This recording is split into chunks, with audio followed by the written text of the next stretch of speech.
नमो हरिभूतानं नमो सिद्धानं नमो आयुर्यानं नमो विद्यायानं नमो लोये सर्वसाहुनं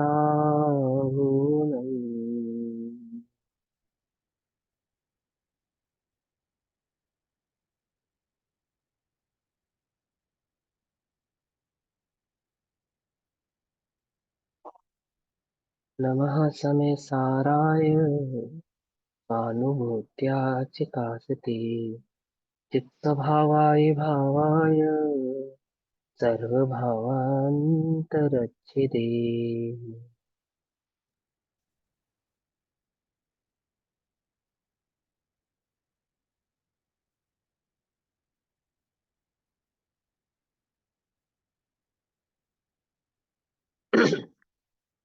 हमारी दोपहरकालीन कक्षा का विषय चल रहा है श्री समय सार। श्री समय सार जी परमागम का स्वाध्याय हम सभी आचार्य अमृत चंद्र देव द्वारा रचित आत्मख्याति टीका के माध्यम से कर रहे हैं। आत्मख्याति टीका में पेज नंबर 608 समय सार परिशिष्ट ज्ञाता गे प्रज्ञापन भी इसको कहते हैं। परिशिष्ट में 262 और 263 नंबर का कलश चल रहा है। भाव चल रहा है कि शिष्य को जिज्ञासा हुई कि ज्ञान मात्र कह देने से आत्मा में अनेकांतात्मक की सिद्धि नहीं होती, अर्थात आत्मा एक गुण वाला ही सिद्ध होता है। तब आचार्य उसकी इस शंका का समाधान करने के लिए इस समस्या परिशिष्ट की रचना करके उसको समझाते हैं कि जब हम आत्मा को ज्ञान मात्र कहते हैं तो वहां वह ज्ञान मात्र वाला नहीं होता, अर्थात अनेकांत आत्मक ही होता है। और इस प्रकार उस ज्ञान मात्र कहते हुए आत्मा में अनेकांतात्मकता की सिद्धि करी, ज्ञान और ज्ञ की अपेक्षा से। ज्ञान और ज्ञ की अपेक्षा से जब ज्ञान गुण है तो उस ज्ञान गुण का स्वभाव कैसा है, और उस ज्ञान गुण में झलकने वाले जो ज्ञ हैं उनका स्वभाव कैसा है। ऐसे ज्ञान और ज्ञ के स्वभाव को समझाते हुए द्रव्य में वस्तु में किसकी सिद्धि करते हैं, वो अनेकांतात्मक भाव की सिद्धि करते हैं। और उस अनेकांतात्मक भाव की सिद्धि करने के पश्चात 14 कलशों में आचार्य देव 262 और 263 262 और 263 नंबर के कलश में ये बतलाते हैं कि हमने जो समयसार परिशिष्ट की शुरुआत में प्रतिज्ञा की थी कि आपको ज्ञान मात्र आत्मा बतलाते हैं, तो ज्ञान मात्र कहने से अनेकांतात्मक की उसमें सिद्धि हो जाती है। वह सिद्धि हम आपको बतलाते हैं कैसे होगी, और वह करने के बाद 14 कलशों में उस सिद्धि को करने के बाद अब वे अपनी संतुष्टि प्रकट करते हैं कि इस प्रकार आत्मा अज्ञानी के चित्त में ज्ञान मात्र कहते हुए भी अनेकांतात्मक स्वरूप को सिद्ध करता हुआ सिद्ध होता है, प्राप्त होता है। ठीक, तो क्या कहते हैं आचार्य देव कि 262 नंबर के कलश में कहते हैं कि ज्ञान मात्र कहने से भी अनेकांतात्मक ही है, ऐसा अनेकांतात्मक स्यादवाद ने सिद्ध किया है। ज्ञान विमूढ़ानम ज्ञानमात्रं प्रसादयन् आत्मतत्त्वमनेकान्तः स्वयमेवानुभूयते। स्वयमेव ही अनुभव में प्रकट होता है।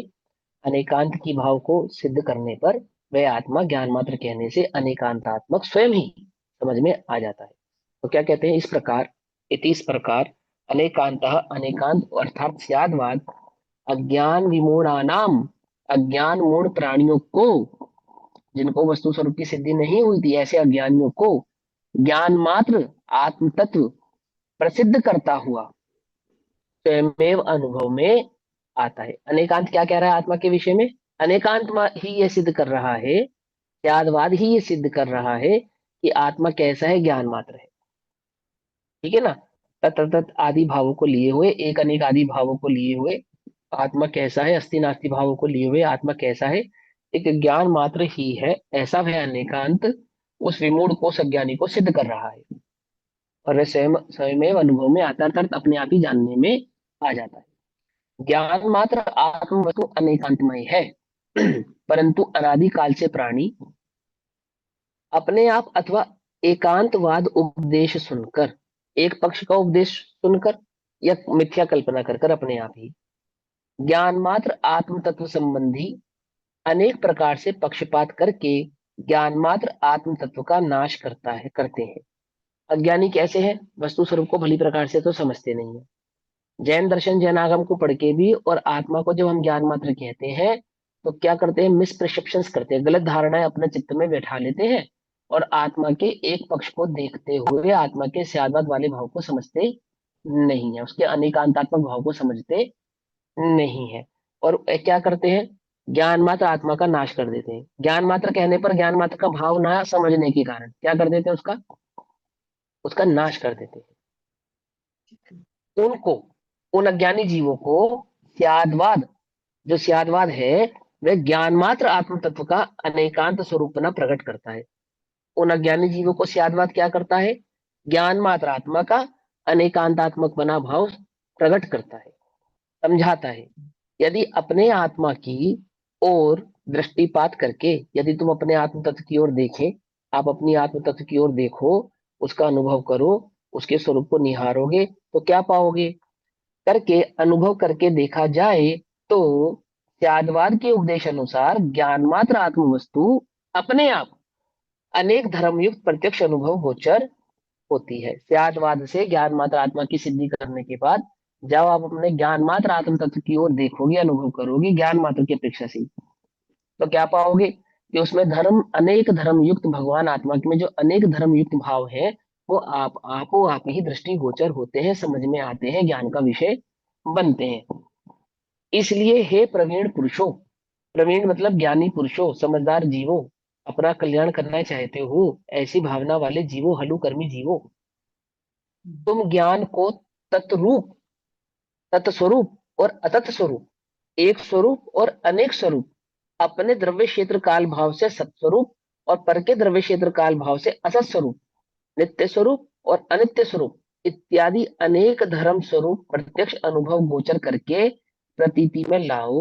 अनुभव गोचर करके अर्थात अपने ज्ञान का विषय बनाकर, अपने ज्ञान में इस प्रकार से ज्ञान तत्व की सिद्धि कर कर, भली प्रकार से पहचान कर और उस ज्ञान मात्र आत्मा का अनुभव करो, उसका अनुभव दशा में प्रकट करके उसे अपनी दृष्टि का विषय बनाओ। यही सम्यक ज्ञान है। सर्वथा एकांत मानना वह मिथ्या ज्ञान है। पकड़ में बात? सर्वथा एकांत भाव को ही आत्मा का मानना क्या हो गया? वह मिथ्या ज्ञान है। पूर्वोक्त प्रकार से वस्तु का स्वरूप अनेकांतमय होने से, पूर्वोक्त प्रकार से अर्थात पिछले कहे गए कलशों के माध्यम से हमने जब आत्मा को अनेकांतात्मक भाव वाला सिद्ध किया है, उस प्रकार से ना, अनेकांतमय होने से, अनेकांत, अंत माने गुण, धर्म और गुण दोनों को ना गुण धर्म को अंत कहते हैं, गुण और धर्म। गुण और धर्म में क्या अंतर होता है मालूम है ना? गुण सिंगल होता है और धर्म युगल होता है, ठीक है ना?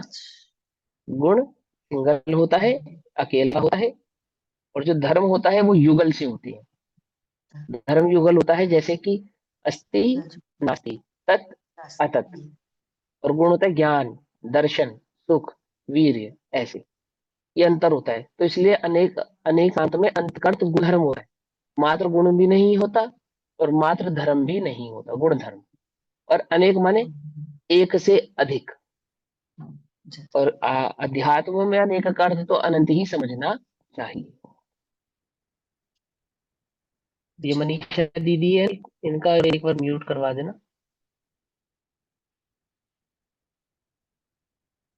मनीषा है, मनीषा है, मनीषा। ठीक, हाँ चलो। तो अब सुनो क्या कहते हैं। हाँ, तो पूर्वोक्त प्रकार से वस्तु का स्वरूप अनेकांतमय होने से अनेकांत अर्थात स्यादवाद सिद्ध हुआ। इस अर्थ का काव्य अब कहा जाता है। हमने जो पिछले भावकलशों में आपको बात समझाई है, उससे आत्मा कैसा सिद्ध हो गया? अनेकांत आत्मा सिद्ध हो गया। कैसे सिद्ध हो गया वह बात आचार्य देव सिद्ध हुआ है, इस भाव को यहाँ पे दूसरे साइड नंबर के कलश में रख रहे हैं। हाँ जी। ये जो हमने अभी 14 कलश पढ़े हैं ना, तत् तत् और ये सत असत, एक अनेक और नित्य अनेक अनित्य, इनके अलावा और कौन से होते हैं धर्म? इसके अलावा होते तो अनंत है, ठीक है, होते तो अनंत है। अस्थि नास्ति के आदि के भावों से, वक्तव्य आदि भावों के अपेक्षा से, भंगों की अपेक्षा से समझे जाए तो एक अनेक, तत् अतत, है ना, अस्थि नास्ति, नित्य अनित्य, है ना, और स्वद्रव्य हाँ स्वक्षेत्र ठीक है, यहाँ स्वकाल पर आ स्वभाव गया की अपेक्षा से। भेदत्व। ये भी भेदत्व है ना। और अभेदत्व, शुद्धत्व और हाँ, भेद शुद्धत्व। अभेद भी होते हैं, हाँ हाँ हाँ, ऐसे बहुत सारे आएंगे, है ना।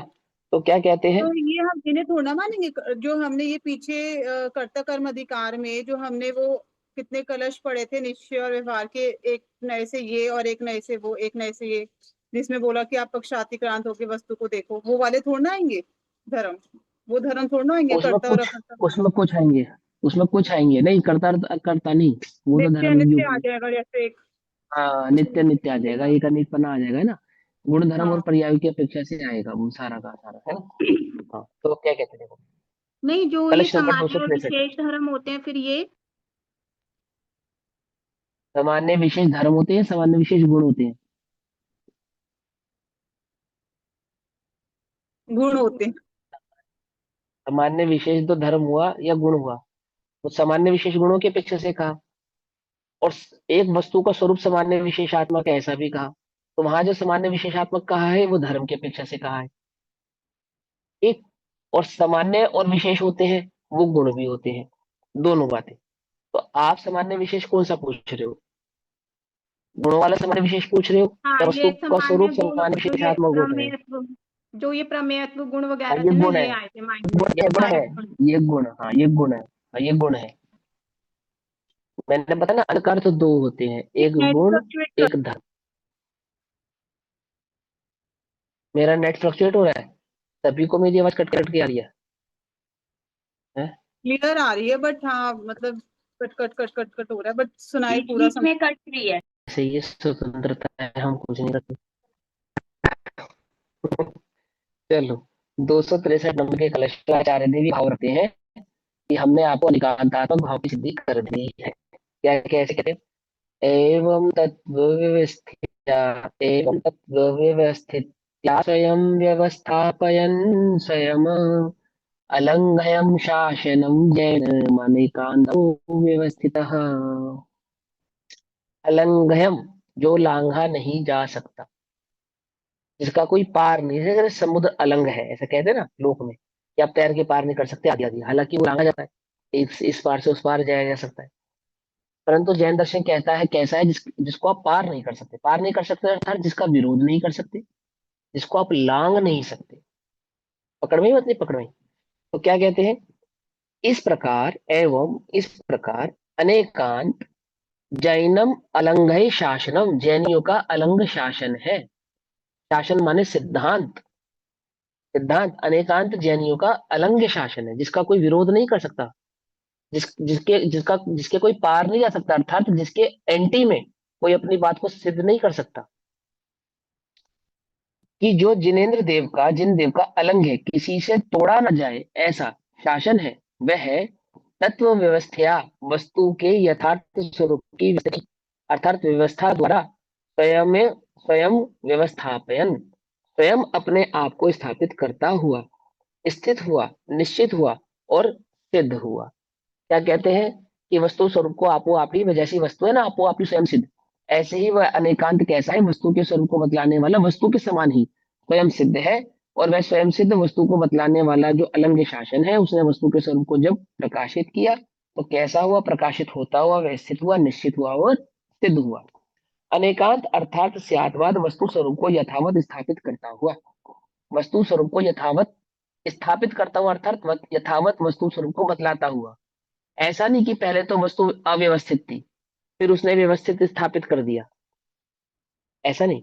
अज्ञानी के ज्ञान में वस्तु की जो अव्यवस्थितता थी, उसके ज्ञान को व्यवस्थित किया, अज्ञानी के ज्ञान की अव्यवस्थितता को व्यवस्थित कर दिया। और वस्तु को कैसा बतलाया, कि वस्तु को व्यवस्थित नहीं करना, वस्तु तो पहले से ही व्यवस्थित है, इसको व्यवस्थित होना है, तुझे व्यवस्थित होना है। और व्यवस्थित वस्तु को बतलाने वाला वह अनेकांत कैसा है, कि वह स्वयं भी व्यवस्थित है, क्योंकि व्यवस्थित को बतला रहा है ना, व्यवस्थित को बतला रहा है तो स्वयं भी व्यवस्थित है। पकड़ में मत नहीं, पकड़ में है ना। तो क्या कहते हैं, अनेकांत अर्थात स्यादवाद, वस्तु स्वरूप को यथावत स्थापित करता हुआ, यथावत स्थापित करता हुआ अर्थात दर्शाता हुआ। ऐसा मत अर्थ करना शब्द मलेच्छ की तरह। क्या शब्द मलेच्छ करेगा अर्थ इसका, स्थापित करता हूं मतलब पहले जैसी नहीं, यथावत नहीं थी, फिर उसको यथावत कर दिया किसने, अनेकांत ने स्थापित कर दिया, ऐसा नहीं। पहले यहाँ मूर्ति नहीं थी, फिर बाद में हमने मूर्ति स्थापित कर दी, ऐसा नहीं। पकड़ में बात नहीं, पकड़ में। स्थापित करता हुआ का अर्थ क्या है? दर्शाता हुआ। वस्तु स्वभाव से स्वयमेव ही व्यवस्थित है, ऐसे वस्तु के व्यवस्थित भाव को दर्शाता हुआ, स्थापित करता हुआ स्वतः ही सिद्ध हो गया। स्वयं ही क्या हो गया? अनेकांत सिद्ध हो गया। क्या कहने में? ज्ञान मात्र कहने में। वह अनेकांत ही निर्बाध जिनमत है। ठीक है ना? ये कौन लिख रहा है? कौन लिख रहा है ये बात? अलंघ्य शासनम, आचार्य आचार्य अमरचंद्र देव। हाँ, आचार्य अमरचंद्र देव। आचार्य अमरचंद्र देव ने इसी बात को समय सार के परिशिष्ट के इन्हीं भावों को पुरुषार्थ सिद्धि उपाय के पहले अधिकार में इसी प्रकार से प्रस्तुत किया है, बिल्कुल डिक्टो। वर्ड थोड़े इधर उधर होंगे, परंतु भाव बिल्कुल यही प्रदर्शित किया उन्होंने। जब वहां उन्होंने जैन शासन को नमस्कार किया, तो क्या कहकर नमस्कार किया? अनेकांत त्यागवाद भाव वाले उस भगवान के आगम को मैं नमस्कार करता हूँ। लक्षण क्या बनाया उसका? अनेकांत। बनाया नहीं बनाया? इसी प्रकार से आगे भी बतलाएंगे। देखना, वो आप जो पुरुषार्थ सिद्धि उपाय पढ़ रहे हो ना, उनका आचार्य अमरचंद्र, वो भी आचार्य अमरचंद्र देव ने ही लिखा है। तो उनके ज्ञान के संदर्भ, उनके ज्ञान में, सिद्धांत के संदर्भ में, वस्तु व्यवस्था के संदर्भ में जो भाव है, वो ऐसा नहीं कि ग्रंथ लिखने के बाद, लिखने के आधार से बदल रहा। यहाँ कह रहे हैं वही बात उन्होंने वहां पे कही है, और इसी ही प्रकार से कही है, इसी ही ढंग से कही है। ठीक, देखो क्या कहते हैं। अनेकांत अर्थात स्याद्वाद वस्तु स्वरूप को यथावत स्थापित करता हुआ स्वतः सिद्ध हो गया।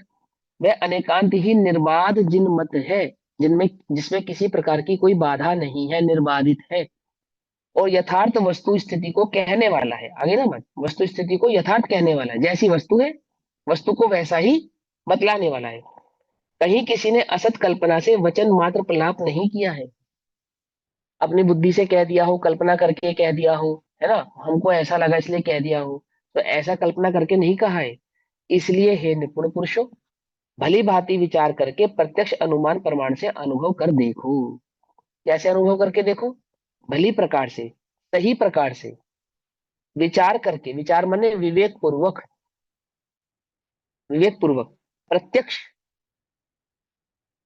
प्रत्यक्ष अनुभूति की अपेक्षा से प्रत्यक्ष, अनुमान, अनुमान है ना, तर्क आदि की अपेक्षा से अनुमान, और प्रमाण से, प्रमाण से अर्थात निश्चय और व्यवहार दोनों ही भावों को भली प्रकार से समझ कर। पकड़ में आ गई बात? प्रत्यक्ष माने अनुभव, वो अनुभव से प्रत्यक्ष ही जानने में आता है जीव है, चैतन्य है या नहीं है। इस बात को बतलाने के लिए तो किसी डॉक्टर या साइंस की आवश्यकता नहीं है, एक जानने वाला है। अनुमान, तर्क आदि के आधार से और प्रमाण से निश्चय व्यवहारात में आत्मक वस्तु के स्वरूप को अनुभव करके देखो। जब अनुभूति प्रकट होगी छद्मस को, कैसे होगी? प्रत्यक्ष, अनुमान, प्रमाण आदि के आधार से ही होगी। यहाँ प्रत्यक्ष करता ऐसा नहीं आत्मा दिखेगा। कई लोगों को आत्मा दिखाई देती है, दिखाई देती नहीं? दिखाई देती है, दिखाई देती है ना। वाली आत्मा नहीं है वो चौराहे पे भटकती है जो। ये उस आत्मा की बात नहीं कर रहे, हमने प्रत्यक्ष अनुभव किया उसका, प्रत्यक्ष दर्शन किया साक्षात, वो आत्मा नहीं है ना। ये आत्मा कैसा है? अरूपी आत्मा है, अरूपी आत्मा। यहाँ आचार्य देव अनेकांत के संबंध में विशेष चर्चा करते हैं। अब आगे आचार्य देव उसी अनेकांत के संदर्भ में थोड़ी और विशेष चर्चा करते हैं, शिष्य के चित्त को और शांत करने के लिए और निर्विकल्प करने के लिए, अथवा उसके चित्त में अभी भी किसी प्रकार की कोई मिथ्या मान्यता बाकी ना रह जाए, कोई मिथ्या भाव वो अपने साथ ग्रहण ना कर ले, तो उसके उस जिज्ञासा को शांत करने के लिए पहले से ही आचार्य देव आगे की बात कहते हैं। क्या कहते हैं? या प्रश्न उत्तर के संदर्भ में आचार्य देव कहते हैं, ध्यान से समझना। बहुत अच्छे प्रश्न उत्तर हैं और आपके समझ में आएंगे तो आनंद आएगा आपको। पहला प्रश्न, प्रश्न नंबर 1, आत्मा अनेकांतमय है, फिर भी यह उसको ज्ञान मात्र क्यों व्यपदेश किया जाता है? आत्मा अनेकांतमय है, अनेकांतात्मक अनेक गुणों वाले उस आत्मा को आप ज्ञान मात्र क्यों कहते हो? खाली ज्ञान ही क्यों कहते हो? अनेक गुण वाला क्यों नहीं कहते हो? है ना। यद्यपि आत्मा अनंत धर्म युक्त है, तथापि उसे ज्ञान रूप से क्यों कहा जाता है? ज्ञान मात्र कहने से तो अन्य धर्मों का निषेध समझा जाता है। उससे तो हमें यही बात समझ में आती है कि ज्ञान मात्र कहने का मतलब है आप ये समझाना चाहते हो कि ज्ञान ही एकमात्र उसमें गुण है, अन्य कोई धर्म अथवा गुण उसमें नहीं है। ये प्रश्न उठाया। किसने उठाया? आचार्य देव ने स्वयं ही उठाया। उत्तर सुनेंगे। लक्षण की प्रसिद्धि के द्वारा, आ रहा है याद कुछ? पुरुषार्थ सिद्धि उपाय की कक्षा याद आ रही है ना? क्या कहते हैं? लक्षण की प्रसिद्धि के द्वारा लक्ष्य की प्रसिद्धि करने के लिए आत्मा का ज्ञान मात्र रूप से व्यपदेश किया जाता है, अर्थात आत्मा को ज्ञान मात्र कहा जाता है। क्यों? क्योंकि लक्ष्य को पहचानने के लिए लक्षण का पहचान में आना जरूरी है। यदि लक्षण का ज्ञान नहीं होगा तो लक्ष्य की पहचान भी नहीं होगी। लोक में लक्ष्य को पहचानने के लिए क्या पहचाने जाते हैं? लक्षण पहचाने जाते हैं। जोहरी होते हैं ना, जोहरी, हीरे का व्यापार करते हैं, जेमोलॉजिस्ट, उनको क्या सिखाया जाता है? लक्षण सिखाए जाते हैं। क्या पहचानने के लिए? लक्ष्य को पहचानने के लिए। ये हीरा अथवा ये लाल, लाल माने अन्य जेमस्टोन्स, असली है या नकली है? तो कैसे पहचानेंगे हम? दिखने में तो दोनों समान लग रहे हैं कि उनके कुछ लक्षण हैं। उन लक्षणों से पहचाना जाएगा कि ये असली है अथवा ये नकली है ना? लोक में भी, जगत में भी, आप अपने घर में भी नमक और चीनी में जब आपको भेद मालूम नहीं हो पाता, आप नहीं समझ पाते कि कौन सी नमक है और कौन सी चीनी, तो कैसे पहचानते हो? चख के पहचानते हो।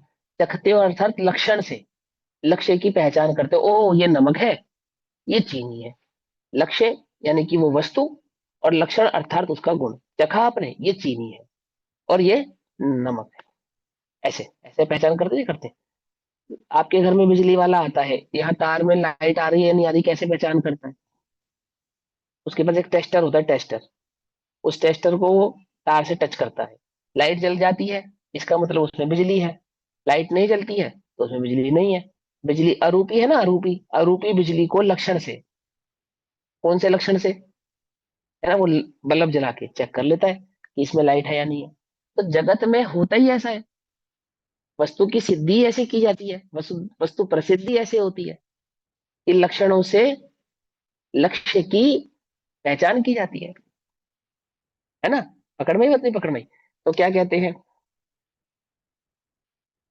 लक्षण की प्रसिद्धि के द्वारा लक्ष्य की प्रसिद्धि करने के लिए आत्मा का ज्ञान मात्र से व्यपदेश किया जाता है, अर्थात व्यपदेश माने नाम उसको कहा जाता है, उपदेश किया जाता है, व्यपदेश किया जाता है। आत्मा का ज्ञान लक्षण है, और लक्षण भी कैसा है? मूल लक्षण है, मुख्य लक्षण है, उत्तम लक्षण है। उत्तम माने मुख्य, मेन, मुख्य लक्षण है, क्योंकि ज्ञान आत्मा का असाधारण गुण है।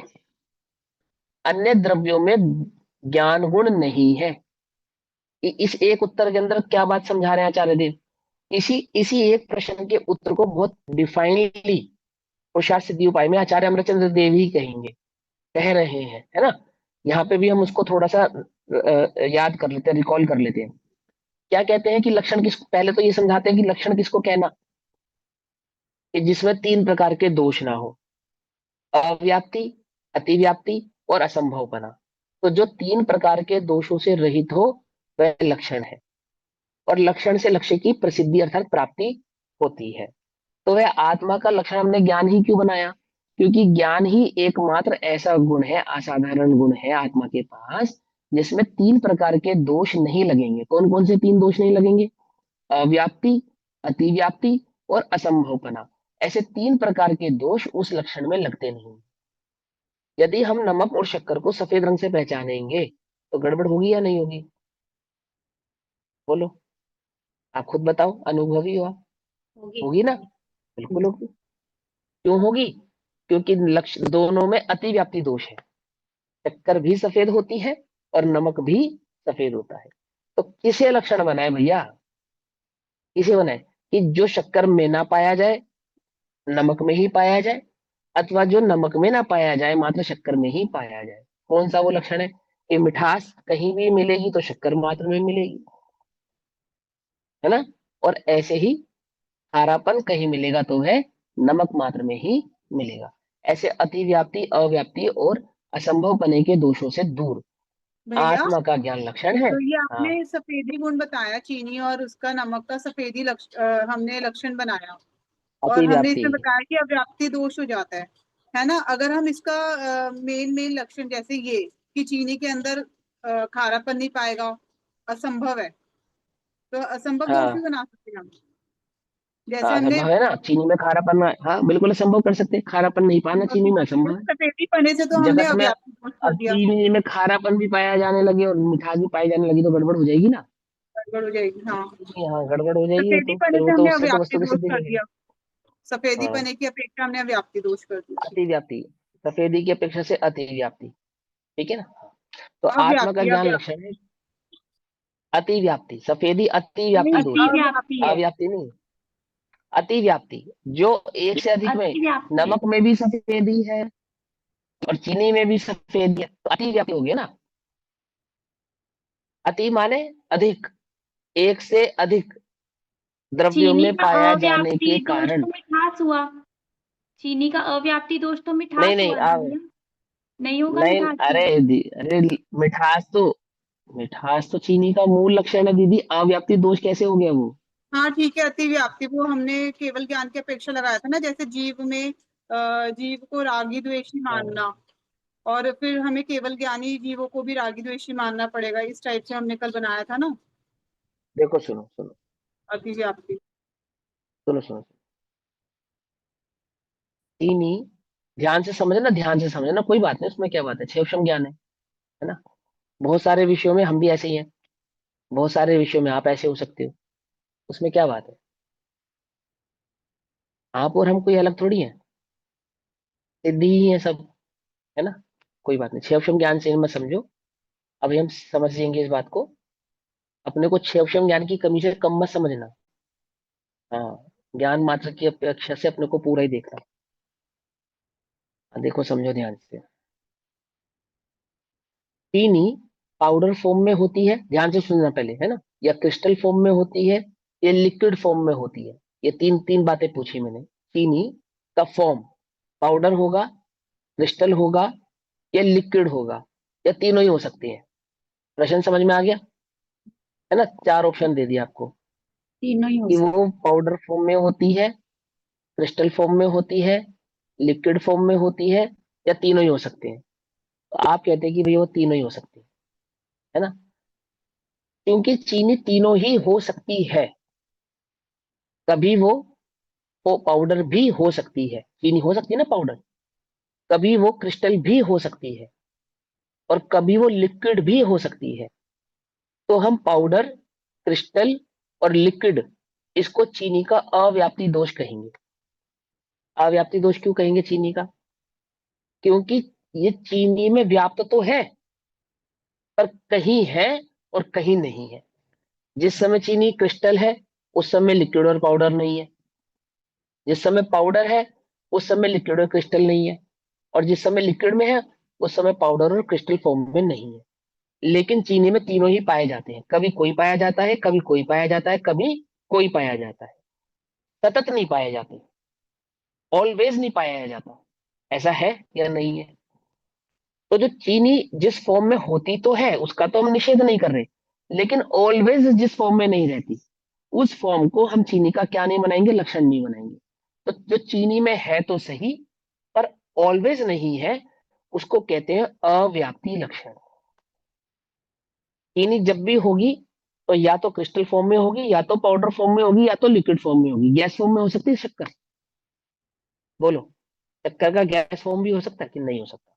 तीन ही फॉर्म हो सकते हैं उसके, या तो वो क्रिस्टल होगी, या तो वो लिक्विड फॉर्म में होगी, या तो वो पाउडर फॉर्म में होगी। तीन ही है उसके फॉर्म, चौथा कोई फॉर्म उसका नहीं है। तो ये तीन फॉर्म में ही पाई जाएगी, ये बात तो पक्की है, पर हमेशा इन तीन फॉर्म में ही पाई जाएगी ऐसा नहीं है ना, किसी एक में पाई जाएगी, दो में नहीं। जब एक फॉर्म में होगी तो बाकी दो फॉर्म्स का उसमें क्या हो जाएगा, अभाव हो जाएगा। तो ऐसे भाव को कहते हैं अव्याप्ति लक्षण। अच्छा, चीनी सफेद होती है या नहीं होती है? कि हाँ सफेद होती है, लेकिन सफेद नमक भी होता है, सफेद दूध भी होता है, सफेद आंख के पौधे का जहर भी होता है ना। तो हम चीनी को सफेद लक्षण भी नहीं बना सकते। सफेद पाउडर भी होता है, जो टेल्कम पाउडर होता है आप लगाते हैं, है ना। तो क्यों नहीं लगा सकते, बना सकते हम? बोले क्योंकि वो अन्य द्रव्यों में भी होता है, इसलिए वो अतिव्याप्ति दोष है, अतिव्याप्ति है ना। तो और तीसरा दोष कौन सा है? असंभव। कि चीनी में अगर हम खारापन ढूंढे, तीखापन ढूंढे, तो वो हमें नहीं मिलेगा, तो वो तो वहां मिल ही नहीं सकता, इसलिए वो असंभव है। तो फिर हम चीनी को कैसे पहचाने, कौन सा लक्षण पहचाने? तो बोले मिठास हम शक्कर का लक्षण बनाएंगे। बोले क्यों? बोले जब वो पाउडर होगी तब भी मीठी होगी, जब वो लिक्विड फॉर्म में होगी तब भी मीठी होगी, जब वो क्रिस्टल फॉर्म में होगी तब भी मीठी होगी या नहीं होगी? और जब वो दूध में होगी तब भी मीठी होगी, पानी में होगी तब भी मीठी होगी या नहीं होगी? होगी ना। तो एक ऐसा लक्षण जो चीनी के हर लक्षणों के हर समय बदलने के बाद भी कभी ना बदले, कहीं ना बदले, और चीनी के सिवा अन्य कहीं ना पाया जाए, उदाहरण है ये। शक्कर के सिवा और कहीं ना पाया जाए, और जो शक्कर की हर स्थिति में पाया जाए। दो बातें समझ में आ गई? शक्कर के सिवा कहीं नहीं पाया जाए, और शक्कर की हर स्थिति में पाया जाए। तो कौन सा लक्षण है? वो बोले वो मिठास है।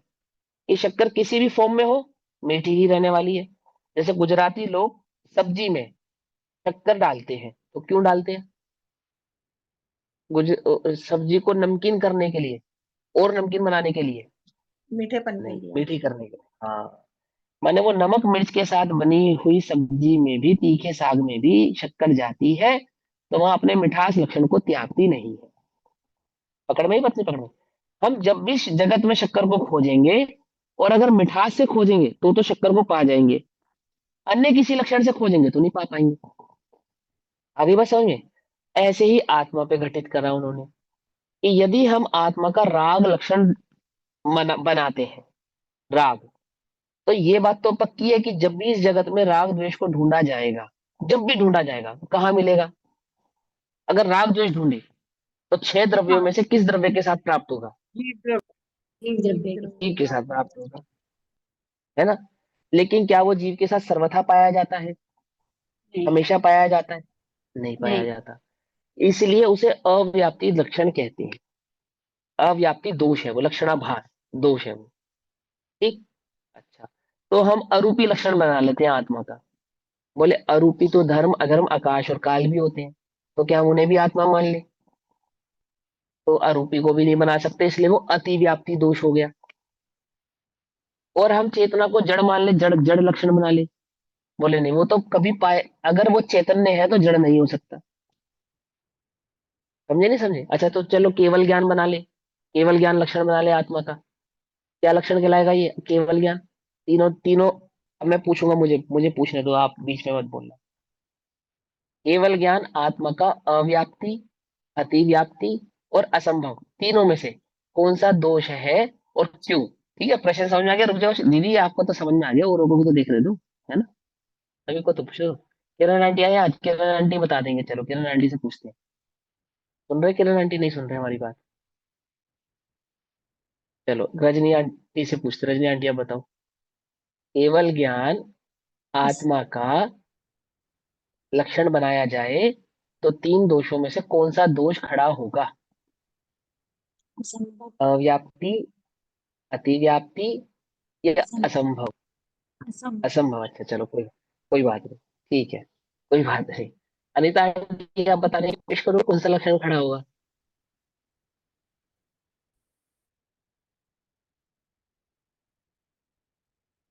नहीं, अतिव्याप्ति दोष आएगा उसमें।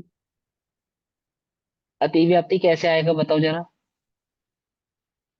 अतिव्याप्ति किसको कहते हैं? जिसमें अति हो, उसकी अ, चीज हाँ, की अति अति माने हो। जो जो दो द्रव्यों में पाया जाए उसको अति कहते हैं। एक से अधिक द्रव्य में पाया, तो केवल ज्ञान आत्म द्रव्य के सिवा अन्य किन द्रव्यों में पाया जाता है? और किसी द्रव्य में नहीं पाया जाता। तो फिर अतिव्याप्ति कैसे हुआ, है ना। और असंभव का मतलब होता है कि कभी नहीं पाया जाता। समझ में? बात नहीं समझ में? तो कौन सा बचा? ऑटोमेटिकली अव्याप्ति बचा। तो वो अव्याप्ति दोष है। बोले अव्याप्ति क्यों है? क्योंकि अरिहंत और सिद्ध में तो है, और अन्य जीवों में नहीं है। आ गई बात समझ में? नहीं समझी? अव्याप्ति दोष किसको कहना?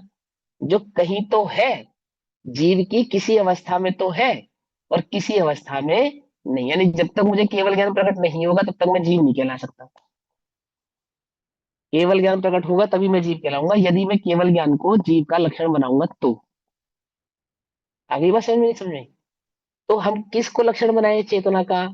बोले एक चैतन्य भाव ही, यानी ज्ञान दर्शन भाव ही ऐसा है जो उस ज्ञान मात्र आत्मा में सदैव ही पाया जाता है। एक इंद्रिय अवस्था में भी ज्ञान, दो इंद्रिय अवस्था में भी ज्ञान, अन्य इंद्रिय अवस्थाओं में भी ज्ञान, और केवल ज्ञान अवस्था में भी ज्ञान, सिद्ध अवस्था में भी ज्ञान। ज्ञान का कभी आत्मा से अभाव नहीं होता, किसी अवस्था में भी अभाव नहीं होता, और आत्मा यानी जीव के सिवा अन्य किसी द्रव्य में कभी भी किसी भी कारण से पाया नहीं जाता।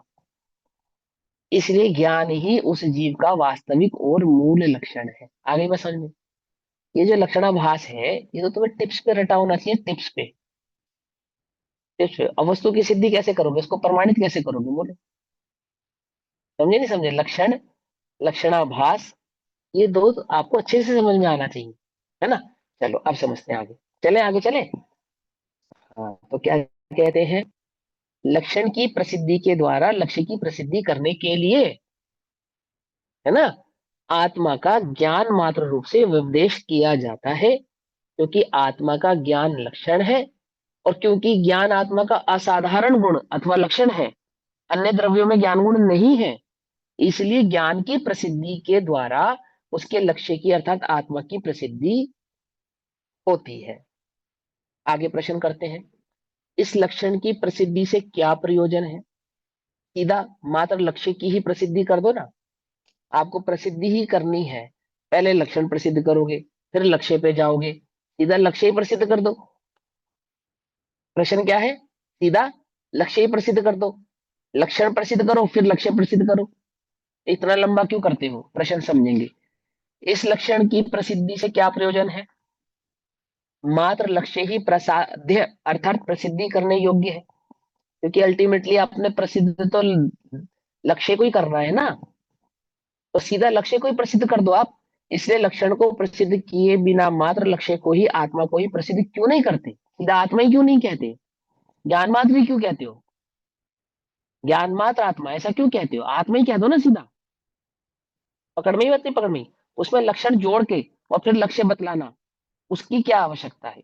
ऐसे ऐसे तो दोष खड़ा हो रहा है। जब आप ज्ञान मात्र आत्मा कहते हो तो वहां लक्ष्य से सिर्फ ज्ञान वाला सिद्ध होता है, तो आप लक्ष्य सीधा आत्मा ऐसा बोल दो, ज्ञान मात्र आत्मा ऐसा मत बोलो।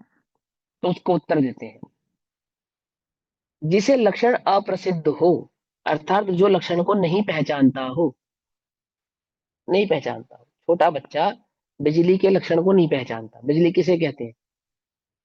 बोलो क्या है लक्षण का, बिजली का असली लक्षण बताओ क्या है? कौन बतलाएगा? करंट। हाँ, झटका। है ना? देसी भाषा में कहे तो झटका उसका असली लक्षण है या नहीं है? तो छोटा बच्चा, होते हैं ना छोटे बच्चे, आजकल वो स्विच बोर्ड ऐसे बनाए जाने लगे कि इसमें उंगली नहीं डाल सकता बच्चा। तो छोटे बच्चे क्या करते थे, उसमें उंगली डालते थे, कोशिश करते थे, है ना? और जब झटका लग जाता था एक बार, बस उसके बाद नहीं। फिर तो स्विच बोर्ड देख के भी घबराता है। घबराता नहीं घबराता? पुराने जमाने में क्या होता था? पुराने जमाने में मोमबत्ती की लो होती थी ना, उसको पकड़ने की कोशिश करते थे बच्चे। हमने खुद देखा अपनी आंखों से, ऐसे पकड़ने की कोशिश करते उसको, है? और पकड़ लेते, एक बार पकड़ लेना तो फिर मोमबत्ती देख के भी डरता है। उसको लक्ष्य से क्या, लक्षण से किसकी प्रसिद्धि हो गई? लक्ष्य की प्रसिद्धि हो गई उसको। उसको समझ में आ गया क्या चीज है। देखने भर से तो समझ में ही नहीं आ रहा था, लेकिन उसका जलाना लक्षण जो उसको प्रसिद्ध हुआ, अंतर में अनुभूत हुआ, अब नहीं भूलता वो। पकड़ में मत नहीं, पकड़ में तो क्या कहते हैं? जिसे लक्षण अप्रसिद्ध हो, जिसे लक्षण ही समझ में ना आए, जिसे यही नहीं पता कि शक्कर में को मिठास पूर्ण होता है और नमक को खारापन होता है, जिसे यही नहीं पता, वो क्या करेगा बोलो? सब्जी की जगह सब्जी में शक्कर डालेगा और दूध में नमक डालेगा। पता ही नहीं है, पता ही नहीं है। मीठा करने का लक्षण क्या है? और खारा करने का लक्षण क्या है, जब खारे और मिठास के बीच का भेद ही नहीं पहचानेगा, क्या बताएगा, कैसे बतलाएगा? बात समझ में आई नहीं है? तो क्या कहा, जिसे लक्षण अप्रसिद्ध हो उसे, अर्थात जो लक्षण को नहीं जानता हो ऐसे अज्ञानी जन को लक्ष्य की प्रसिद्धि नहीं होती, अर्थात लक्ष्य की प्राप्ति नहीं होती। लक्षण समझ में आवे तो लक्ष्य की प्राप्ति होती है। नींबू किसे कहते पता ही नहीं, और भेज दिया खरीदने बाजार में, जाओ नींबू खरीद लाओ, तो बोले क्या खरीद के लाएगा? समझ में बात नहीं समझे, कुछ भी खरीद लाएगा, क्योंकि उसको पता ही नहीं ना, उसको पता ही नहीं। व्यापार करने के लिए बच्चे को पहले क्या सिखाया जाता है, लक्षण या लक्ष्य? सीधा लक्ष्य बोलो, लक्षण सिखाया जाता है ना। कपड़े का व्यापारी हो तो अपने पुत्र को कपड़े का लक्षण समझाता है कि इस लक्षणों से पहचाना जाता है ये कपड़ा अच्छा है और ये कपड़ा कम अच्छा है, ऐसे पहचानते ना। ये सोना खरा है और ये सोना खरा नहीं है, ऐसे लक्षणों से लक्ष्य की प्रसिद्धि करी जाती है। और जब एक बार लक्षण सीख जाता फिर सीधा लक्ष्य पे नजर होती है, उसको तो पता है। लक्षणों से, लक्षणों को सीखने की खबर कब तक, जब तक लक्ष्य की खबर ना हो तब तक। और एक बार लक्षण सीख जाए तो लक्षणों को देखते ही साथ दृष्टि कहाँ जाती है, लक्ष्य पे जाती है, लक्ष्य पे। सीधा लक्ष्य पे, डायरेक्ट लक्ष्य पे जाती है। आई बात समझ में आती? तो ऐसे ही जिसे लक्षण प्रसिद्ध अप्रसिद्ध हो उसे, अर्थात जो लक्षण को नहीं जानता हो ऐसे अज्ञानी जन को लक्ष्य की प्रसिद्धि नहीं होती, वस्तु की प्राप्ति नहीं होती। लक्ष्य माने वस्तु और लक्षण माने उस वस्तु की पहचान, पहचान प्राप्ति नहीं होती। जिसे लक्षण प्रसिद्ध होता है, जिसे लक्षण की खबर होती है, मालूम होता है कि लक्षण किसे कहते हैं, प्रसिद्ध होता है, उसी को लक्ष्य की प्रसिद्धि होती है। पकड़ में है? इसलिए अज्ञानी को पहले लक्षण बतलाते हैं और तब वह लक्ष्य को ग्रहण कर सकता है। एक एक गांव का बच्चा अपने दादा के साथ अथवा पिता के साथ बाजार में गाय खरीदने गया। क्या खरीदने गया? पशु, गाय, गाय। तो सैकड़ों गाय देखने के बाद उसके पिता ने एक गाय पसंद करी। तो बच्चे ने पूछा कि भाई इससे पहले जो गाय हमने देखी थी वो भी चार टांगों वाली, चार थन वाली, एक पूंछ वाली, दो सींग वाली ऐसी ही थी। इस गाय में और अन्य जो सैकड़ों गाय आप छोड़ आए उसमें क्या अंतर है? हमें तो कोई अंतर नहीं दिख रहा। दिख रहा है अंतर है या नहीं है?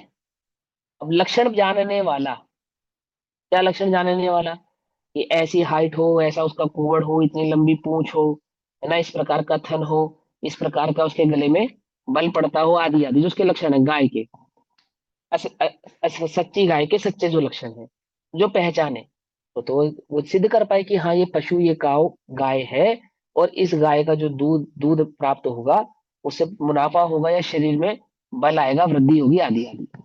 अब जैसे गाय के लक्षणों की खबर नहीं है, वो गाय और क्या कहते हैं उसको, अमेरिकन काउ, है ना, जर्सी गाय के बीच के अंतर को नहीं पहचानता। कुछ बात समझ में आती नहीं समझ में आती? लक्षण और लक्षणाभास में क्या अंतर होता है? जर्सी गाय किसे कहते हैं मालूम? गाय नहीं है वो, गाय जैसा दिखने वाला पशु है। क्या कहा? क्या है वो? गाय जैसा दिखने वाला पशु। आप लोग ये खाते हो अमेरिकन गिरी बादाम, है ना, बादाम आता है ना, एक अमेरिकन बादाम के नाम से सबसे सस्ता बादाम है बाजार में, 600-700 रुपए किलो आ जाता है। तो क्या है वो, बादाम है या नहीं है? बोले बादाम नहीं है वो, बादाम जैसा दिखने वाला एक नट है। क्या कहा? कुछ बात समझ में आई? बादाम जैसा दिखने वाला एक ड्राई फ्रूट है, उसको भी जगत में बादाम ही कहते हैं, वो सस्ता है।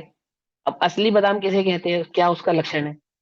समझे, ये तो खाने पीने की चीज का बताया, गाय का बताया। जैसे जगत में कोई एक वस्तु ऐसी नहीं है, कोई एक वस्तु जिसे आप बिना लक्षण के पहचानते हो। पहले लक्षण प्रसिद्ध होते हैं तो लक्ष्य की प्रसिद्धि होती है। लक्षण ही प्रसिद्ध नहीं होंगे तो लक्ष्य की प्रसिद्धि भी जगत में होती नहीं है। ठीक, इसलिए अज्ञानी को पहले लक्षण बतलाते हैं, तब वह लक्ष्य को ग्रहण कर सकता है।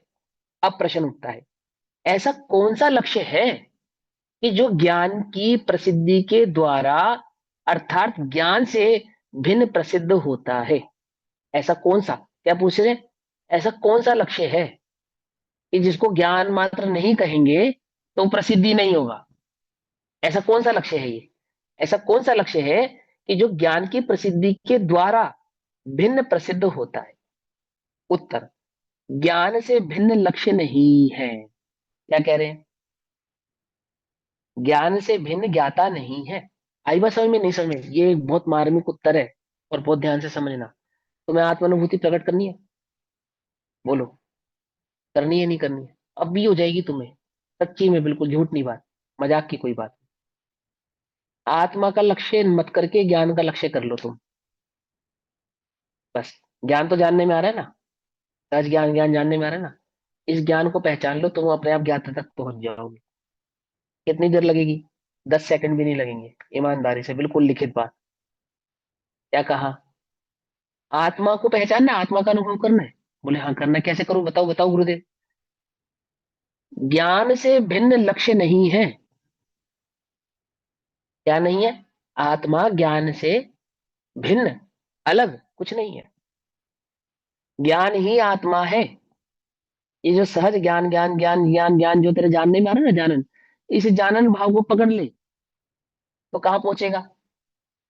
मिठास को पकड़ी जिसने, जिसने मिठास पकड़ी वो कहाँ पहुंचा? चक्कर पे पहुंच गया। आई बात समझ में? नहीं समझ में आई? है? अब मेरे को एक विकल्प आ रहा है कहने का, कह देता हूँ, प्रसंग का नहीं है, प्रासंगिक नहीं है, पर आ रहा है तो कह देता हूँ, फिर पता नहीं बाद में मौका पड़े नहीं पड़े। देखो, एक बच्चे को, छोटे बच्चे को रसगुल्ला दिया खाने के लिए।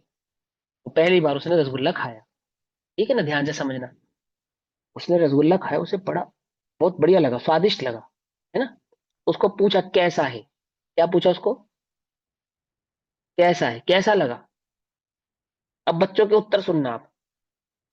एक बच्चा कहता है मीठा है, लेकिन जो उसका चेहरा है ना उस रसगुल्ले को खाते समय, क्या उससे मिठास झलक रही है या कुछ और झलक रहा है? सोचो ध्यान से। अब उसको एक चम्मच चीनी खिलाओ तो वो तो उसको आनंद वो भी झलक रहा मीठी है, आनंद। लगेगी। हाँ, समझना ध्यान से। लेकिन वो क्या क्या रहा है उसके बारे में, क्या कैसा लगा? कि मीठा लगा। अब उसे मीठा लगा या कुछ और लगा? समझना ध्यान से। अब आगे चलो। एक बच्चा कहता है मजा आ गया, बहुत बढ़िया लगा, बढ़िया, अच्छा है, बहुत बढ़िया है। आप भी कैसे, आपसे पूछे कैसा बना है? दीदी रसगुल्ला कैसा बना है? भैया बहुत बढ़िया बना है। अब जो तुम आनंद ले रहे थे, जिसका तुम मजा ले रहे थे, वो बहुत बढ़िया का मजा ले रहे थे या रसगुल्ले का ले रहे थे? बताओ। तुम्हें जो स्वाद आ रहा था, वो स्वाद बहुत बढ़िया, ऐसा स्वाद आ रहा था, या वो रसगुल्ले का स्वाद आ रहा था? तुम रसगुल्ले के स्वाद को जब जब प्रेजेंट कर रहे हो, क्योंकि तुम्हारे पास उस स्वाद को कहने के लिए शब्द नहीं है, तो तुमने क्या कहा? बहुत बढ़िया, आनंद। लेकिन बेसिकली जो तुम्हें मजा आ रहा था, जिसमें आनंद आ रहा था, जिसका आनंद आ रहा था, वो आनंद का आनंद ले रहे थे या रसगुल्ले का आनंद ले रहे थे? दोनों में कुछ अंतर है या नहीं? है या नहीं? ज्ञान वेदन आनंद का कर रहा था या रसगुल्ले का कर रहा था? बोलो ईमानदारी से। तो इसकी सूक्ष्मता को आनंद का, पकड़ोगे तो बात समझ में तुम्हें। आनंद का नहीं, लेना। आनंद का आनंद नहीं, करना था, आनंद का। यही तो नहीं पकड़ पा रहे ना तुम। ज्ञान बेसिकली आनंद का आनंद नहीं ले रहा है, आनंद तो वो रसगुल्ले का ले रहा है, और उस रसगुल्ले के स्वाद को डिस्क्राइब कर रहा है आनंद कह के। समझना ध्यान से। उसको शब्द नहीं है उसके पास, उस ज्ञान के पास, उस अनुभव के, रसगुल्ले के उस अनुभव के लिए शब्द नहीं है। तो वो क्या शब्द देता है उसको? आनंद। क्या शब्द दिया उसने उस भाव को? आनंद। कुछ बात समझ में आई या नहीं समझ में? ज्ञान आनंद का वेदन करता है या ज्ञान का वेदन करता है? ज्ञान ज्ञान का आवेदन करता है और ज्ञान ज्ञान का वो ही आनंद कहता लेता है। है, वो कहता है कि आनंद। अनुभूति कैसी थी? आनंद स्वरूप।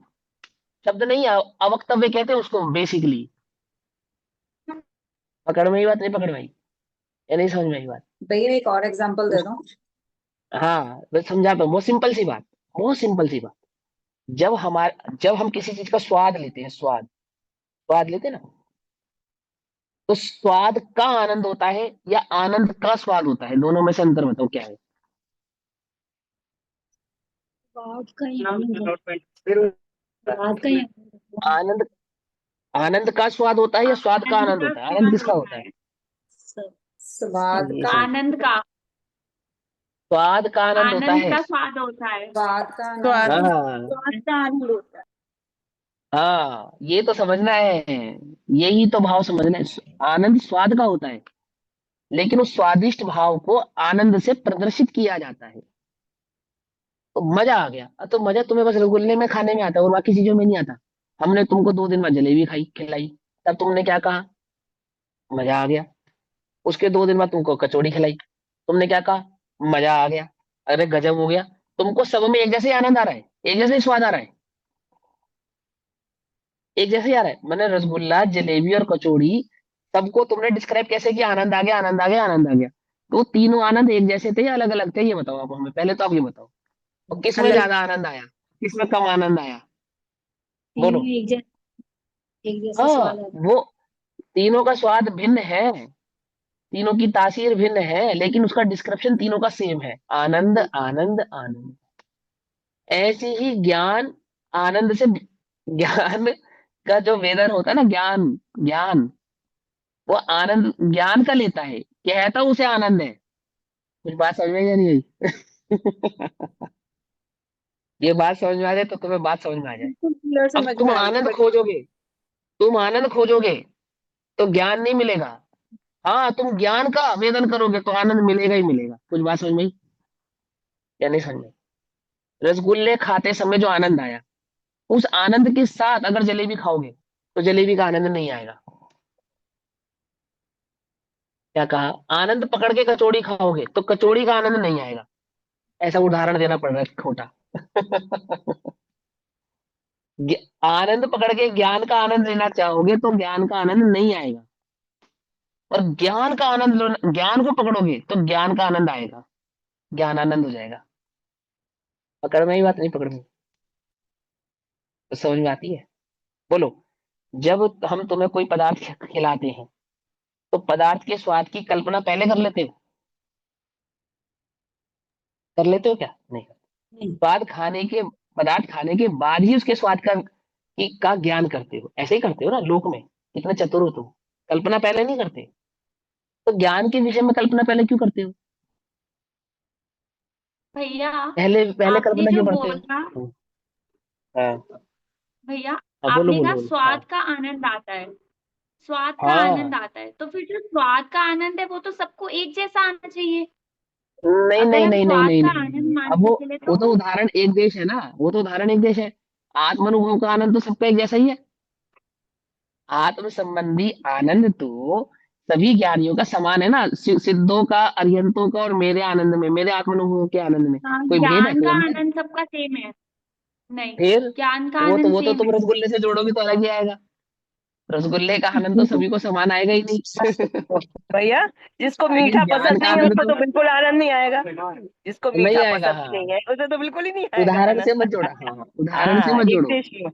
हाँ तो उदाहरण तो एक देश है, नहीं, मैं वस्तु स्वरूप से उदाहरण जोड़ो। से नहीं जोड़ रही, मैं ये हाँ, सोच रही हूँ आनंद से स्वाद आएगा या स्वाद से आनंद आएगा, मैं इसको जोड़ने की कोशिश कर रही हूँ। स्वाद से आनंद आता है, आनंद से स्वाद नहीं आता है।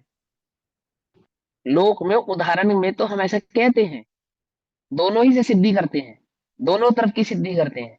लेकिन वस्तु स्वरूप में ऐसा नहीं होता। वस्तु स्वरूप में सीधी सीधी वस्तु जानने में आती है तो वस्तु का अनुभव होता है। अब हम पूछे अनुभव कैसा हुआ, तुम्हें ज्ञान का अनुभव कैसा हुआ? क्योंकि वो निराकुल था तो तुमने कहा आनंद का अनुभव हुआ। अब तुम अनुभव के काल में, अज्ञानी ने क्या सोचा? आनंद का अनुभव करना है भैया, आनंद का अनुभव करना है, आनंद का अनुभव होगा। हो गया उसको, अब अनुभव नहीं होगा उसे, फिसल गया वो। बात नहीं समझ में आई उसको। पकड़ में नहीं पकड़? तुम्हारे चेहरे का आनंद देख के हमने रसगुल्ला खाया, हमें आनंद आएगा? दिल में नहीं आएगा।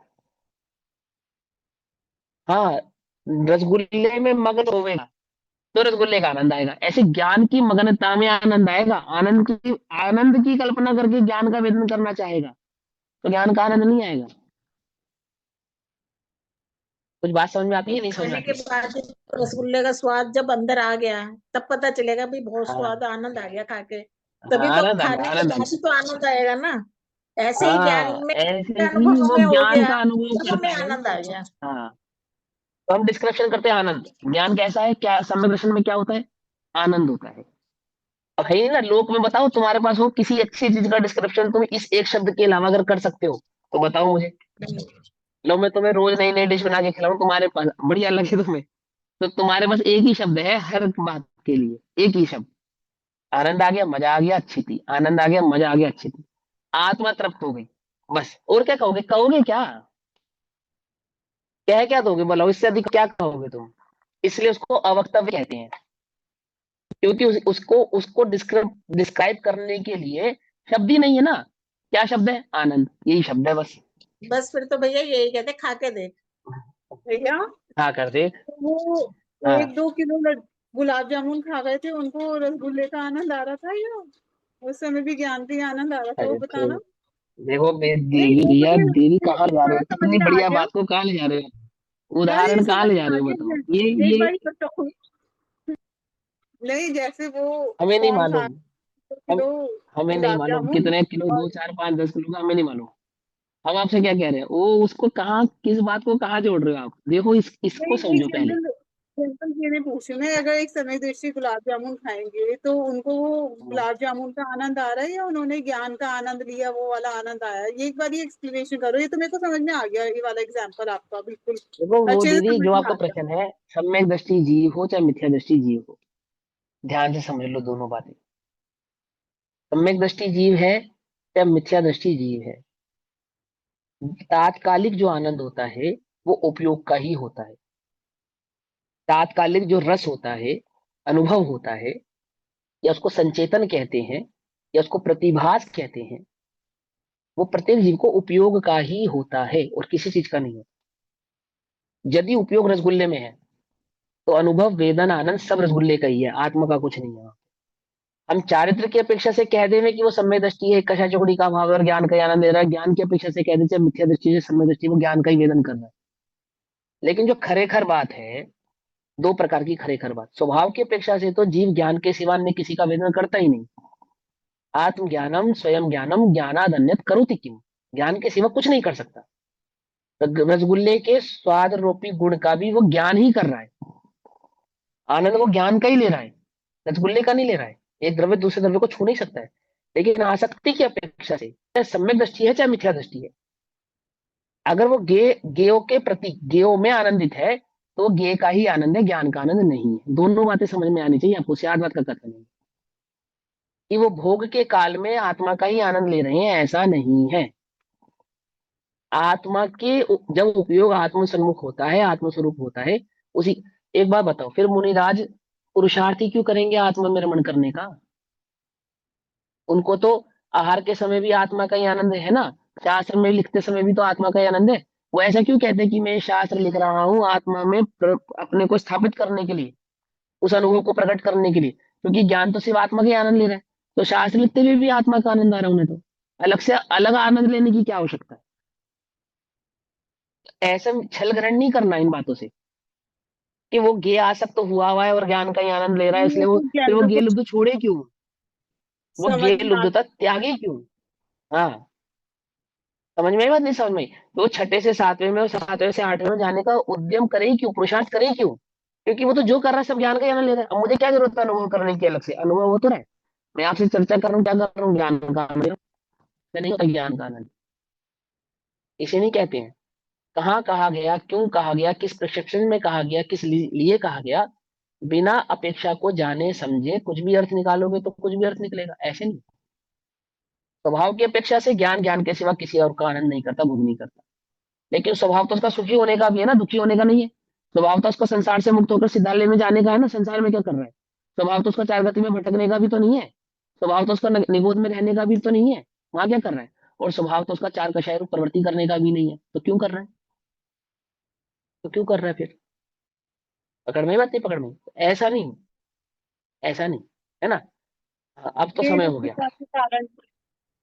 हाँ वो ये लुक देता है, वो उसके भाव को अलग समझो, उसको अलग समझो। तो क्या कहते हैं, वस्तु समझ में आई, लक्षण और लक्ष्य से समझाई मैंने ये बात। यदि तुम्हें वास्तव में आनंद का लक्ष्य है, समझना ध्यान से, निर्भरता का लक्ष्य है, सम्यक दर्शन तुम्हारा लक्ष्य है, तो घबराओ नहीं। उस ज्ञान को पकड़ो। वो ज्ञान की पकड़ में जो ज्ञान का वेदन है वो आनंद स्वरूप है, उसी का नाम सम्यक दर्शन है, उसी का नाम आत्मानुभूति है। अनुभव को, आनंद को पकड़ के ज्ञान को पकड़ोगे तो ज्ञान पकड़ में नहीं आएगा, और ज्ञान को पकड़ोगे तो जो ज्ञान का वेदन होगा वो आनंदमय ही होगा। आई वो समझ में या नहीं समझ में? अभी तत्काल सम्यक दर्शन प्रकट करने की विधि है ये। है, चलो बाकी चर्चा हम कल करेंगे, अभी समय हो, तब तक के लिए सभी को जय जिनेन्द्र। ओम नमः सिद्धेभ्यः। निज निधि निज में बताई, जहाँ अनंत उपकार है, उसी के लिए जिनवाणी माँ को वंदना शतम।